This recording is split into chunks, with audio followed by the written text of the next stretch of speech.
South Florida, a hub of innovation, passion, and sheer grit.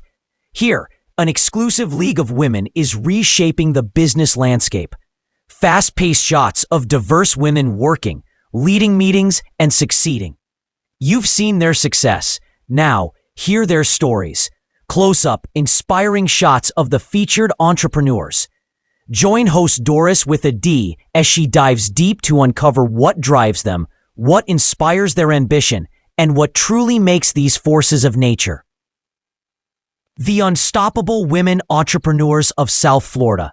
This week's unstoppable woman is Kim Praitano, the current president and CEO of Gilda's Club, South Florida.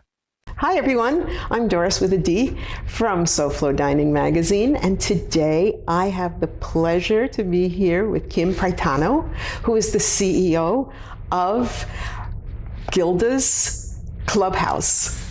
Gilda's Club, South Florida. There you go, Gilda's Club, South Florida. That's awesome. I'm so happy that you have been able to take some time out to sit with me, and I just want to know everything about you. I want to know how you grew up. I want to know where you come from. I want to know what inspires you, and I'm just going to set you free to tell me all about you. How's that? Great. I grew up in Orange, New Jersey. Orange is a small suburb of Newark, New Jersey. And I grew up with all my family around me. My grandparents, my father's parents lived a block away in one direction, and my mother's parents lived a block away in the other direction. So I could go to anyone's house and eat macaroni whenever I wanted. Before we actually lived in a house, I lived in an apartment building until I was about 3 or 4 years old. I lived in an apartment building with all my aunts and uncles and cousins. My grandparents paid the mortgage off on their house when their kids were grown, and then they took out a mortgage and they bought an apartment building so all their kids could have a first apartment and save money for their houses. Mm-hmm. And then when they bought their first houses and everyone moved out of the apartment building, they sold the apartment and they paid back the loan. So Stop letting untrained so-called critics define your cuisine. People with no culinary background are making sweeping judgments about your food. Here's the truth. Influencers are there for likes and followers, not for you. Likes and shares do not put dollars in your register. Your story deserves professional integrity. We invite you to sit with Chef Dan and Doris WithaD at the chef's table. Tell your story and represent your restaurant with the authority it deserves. Reach out today and take control of your narrative. As always, enjoy, and we'll see you there. So I had the luxury of having a huge extended family. My mother and father and all my aunts and uncles worked in the factories of New Jersey. And whoever was home, as far as the adults, watched all the kids while the adults were working their shift. Mm-hmm. And so they all had different shifts.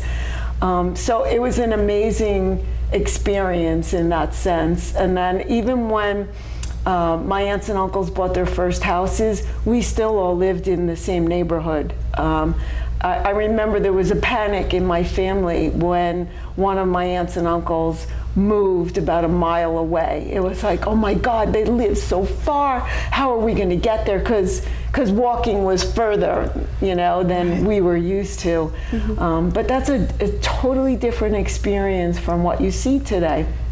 I grew up in a very ethnocentric Italian family. Every Saturday and Sunday we all ate together with all my aunts and uncles and cousins. Mm-hmm. On my father's side I have 16 first cousins, and on my mother's side I have about the same. So we would eat together and laugh and talk, and I spent all of that time talking about crime, religion, and politics at the dinner table. So that's such a big part of who I am today, mm-hmm. that culture. And growing up, at that time when I was little, I would never have thought that we didn't have money because we had so many other things. We had a lot of love, and I think the most important thing that my parents taught me was a sense of values. And that's something that no one can ever take away. Mm-hmm. Yeah, and it shows. It definitely shows. Was there any particular aunt or uncle or someone who inspired you the most? My mother and father divorced when I was about 10 years old, mm-hmm. and we lived with my dad, and he had 5 sisters, and so all of my aunts were always at my house doing things that, my father wouldn't have thought of. Like, they were always teaching us how to do our hair and, just things that dads wouldn't normally do. Mm-hmm. But my aunts were always there for us, always talking to us, always teaching us. And I had cousins that were their daughters, and so we were always there together. But my Aunt Dee and my Aunt Lucille were my father's 2 youngest sisters. Mm-hmm. And they both were single parents. My Aunt Dee lost her husband early in life, and she had 3 kids, and my Aunt Dolores divorced. And at that time, in the early 70s, in Italian families, you didn't get divorced. No. No. That was like no, such a, yeah, that was a very negative thing. Yeah, exactly. Yeah, and so they helped each other. The 3 of them helped each other. Lucille and Dolores didn't have husbands, and my father didn't have a wife at home. So my dad was there for their son, my Aunt Dee's sons, mm-hmm. and they were there for my sisters and I. I have 2 sisters, one younger, one older. And so we were always together, always helping each other. Yeah, we're all about the support system. Yeah. I love that. Gilda's Club is the perfect place for me because this is a community of support for cancer patients and their families. And I grew up in a huge extended family, but even outside the extended family, everyone on my grandmother's block, both grandmothers, my father's parents and my mother's, everyone on their blocks came from the same neighborhood in Italy that they came from, because they all helped each other when they got here. They helped with language, they helped with culture, what they taught each other what the Americans do, they taught each other how to get around the system and everything. I mean, in our neighborhoods, everyone in the stores, everyone in the bakeries and all the places where they shop spoke Italian, so that was fine for them. Mm-hmm. But my father and mother's generation wanted to learn English. They wanted to be American. It was important to them. It was a status. And they wanted to have a better life for their kids.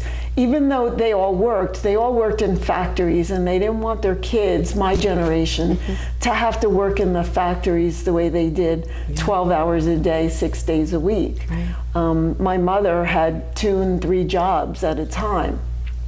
And I was the first one in my immediate family to go to college. My mother and father, my mother didn't finish high school. My dad went to vocational school until he was 16. Mm-hmm. And when I wanted to go to college, it was a big deal.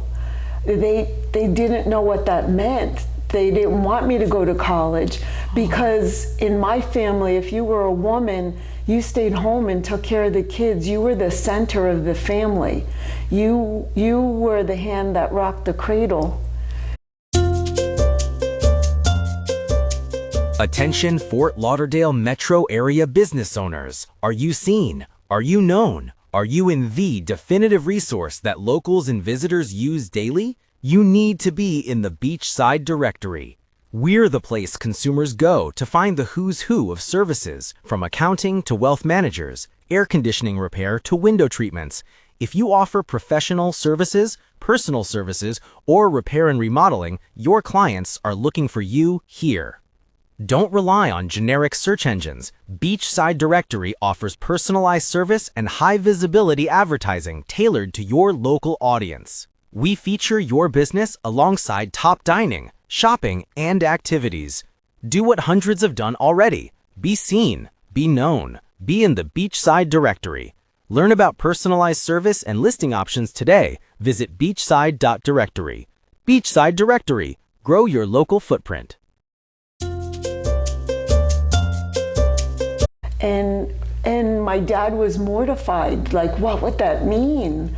Like, how, you know, who would take care of the kids? What would her husband think? You know, and we had bitter fights. And I took my father's tax return, which luckily it was a simple tax return, and I filled out the financial aid form for Rutgers University. And I had no idea how I was going to pay for school. At that time, there were scholarships available, and I had some grants, and the rest I got financial aid and loans, but I filled out the paperwork and I submitted it myself and I signed my father's name. And I got into Rutgers, and when I got the acceptance form, I said, I'm going to college. I've already taken care of the financial aid. You don't have to worry about it. And I have my acceptance letter. And it was a big deal. My mother and father lived. They died young, but they lived to see me graduate college. And they came to the graduation in Newark, New Jersey, and you know, people were there from Rutgers Law School, the Criminal Justice School, all the different schools were celebrating graduation. And my mother and father walked in and they saw like all the security and the snipers on the roof and all the people in their caps and gowns and all the pomp and circumstance, and they realized this is a big deal. Our daughter is graduating college. And I remember they were divorced at the time, and I said, the two of you are going to sit down and behave and not fight for this day. This is my day. And I graduated college, and it was just the most important day in my life. Like, learning and education was like the best thing since pizza for me. And as an Italian, pizza is like really important. Yeah, that's our bread. Yeah. That is so beautiful. And did you have I mean, obviously you were unstoppable from the time you hit the ground running. I always had vision, and nothing detracted me. I needed that here in this building, in this organization, because we were a small organization, and I had a vision for what we needed to become in order to serve our community. And I needed that focus in order to power through any obstacles that were in my way, any detractions, anyone who told me that we couldn't do it and couldn't make it happen. You need that focus. You need to be unstoppable. That's right. Or else it can't get done. It scares me sometimes today. Culture has changed a lot, and I hope that people still know that you have to be bold and unstoppable to make things happen. And sometimes that requires working harder than you ever thought that you were going to work. Sometimes it requires sacrifice. Not only that, but you rule with an iron fist, but that velvet glove is there. The caring, the nurturing, the compassion comes through. Tell everybody about when you first started here at Gilda's and how, you know, you overcame some obstacles, because that's a beautiful story. Yeah, so we were in a beautiful historic building in downtown Fort Lauderdale. And the building had peacocks in the backyard. People loved it. We had lots of people that wanted to get married in our backyard. It was just gorgeous. However, it was too small. It was barely 4,000 square feet, and we had a basement that took in water. It was built as a boathouse, so it never stopped taking in water, even though it was renovated. So we lost about 1,000 square feet there. And the rest of the building was small rooms At the time it was built, 1930s, the rooms were small. You didn't have rooms. People were small too, though. Yeah. You know what I'm saying? Yeah. They were like everything was small. Yeah. And so we would move furniture all day long to try and deliver our programming, and we just couldn't function there. About a week after I started, I thought, I couldn't believe I was going to work in this beautiful building every day. And after a week I said, oh, this is not going to do. And I had to go to the board and say, we need a bigger building. We have to move. And that was the blood, sweat, and tears building that our founding board members built. They renovated this house, they put everything into it, and there was so much emotion in that building. So it was hard to tell people that we were moving, to go to our donors and our funders, and even our cancer patients who loved that building. Their memories were there. And really to rally people into understanding that we were taking all of that love and community of support and compassion and all those memories and bringing them here. Yeah.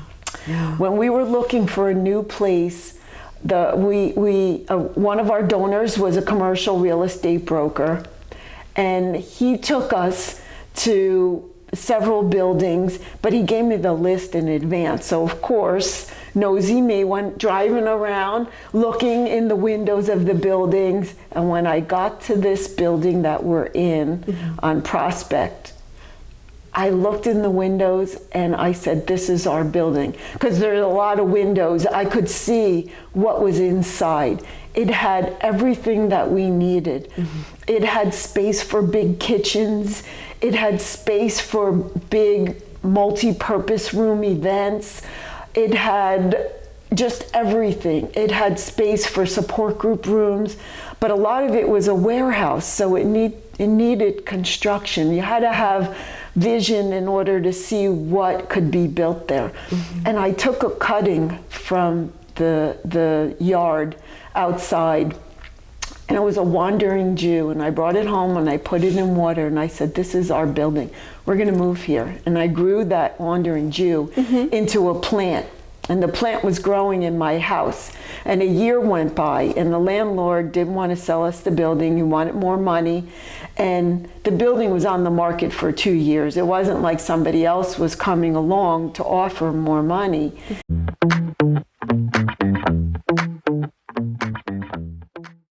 Discover what thousands up and down the eastern seaboard rave about. SoFloDining, your free key to conch fritters down in the Keys.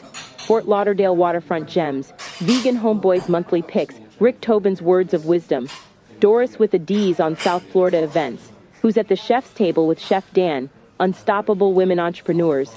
That WTF Snowbird series. Plus recipes from Key West Spice. Inbox drops 7 days early at SoFloDining.com. Taste what SoFlo has to offer. We wanted it, and after about a year we were able to work out a deal, and my plant was grown by then, and we moved into the building, and I bought the plant here. My office is filled with plants, and I love to see them grow, but I just knew we were going to get in the building. Our broker, Ken Morris, helped us at the time, and he scheduled a call with the landlord and told them, you know, this is a cancer organization. They want to take this building and renovate it for cancer patients and their families. And they're not offering you a lot less than what you want. And they're going to be really good for this neighborhood. It's a healing center. Yeah. And finally, the landlord said, okay. And we made the deal. We moved into the building, but so many people helped us along the way. One of our board members is a principal at Becker Law. They provided in-kind services for us. Our board members all stepped up. They donated to the capital campaign. Leonard Goldberg was volunteered for more than 20 years for this organization, was one of our board members at the time who stepped up. He was the first one to donate to the Capital Campaign. And he and his wife named a room in this building, our support group room in the front. And after that, the Capital Campaign started and it took off. And we got a transformational donor who wanted to remain anonymous. But after that, it happened. We made it happen. And it was the best thing that we ever did, because we were always making do in a building that was too small. And in this building, you see, we have room for everything that we want to do. We have support group rooms, we have an art and music room, a multi-purpose room, we have a teaching kitchen, we have a cafe, we have offices for all of our staff, their own offices. And so we're just able to offer the community what it needs. And Gilda's Club is about offering a community of support to cancer patients and their families. We don't just provide services here, although we do provide services, and we empower people with education, and we break down barriers to care, but the community of support is what makes us unique. There's a lot of people that are here today in this building with other people, and they're here, they're not getting mental health services, and there's no educational program going on, but they're here to build community with each other because they want that camaraderie with other people who are going through the same journey. It's really hard when you run out of treatment options and you have cancer, or you're going through something and you're really scared. We had a woman who was just here recently, and at one of our programs, she said, "Can I make an announcement?" And I said, "Sure."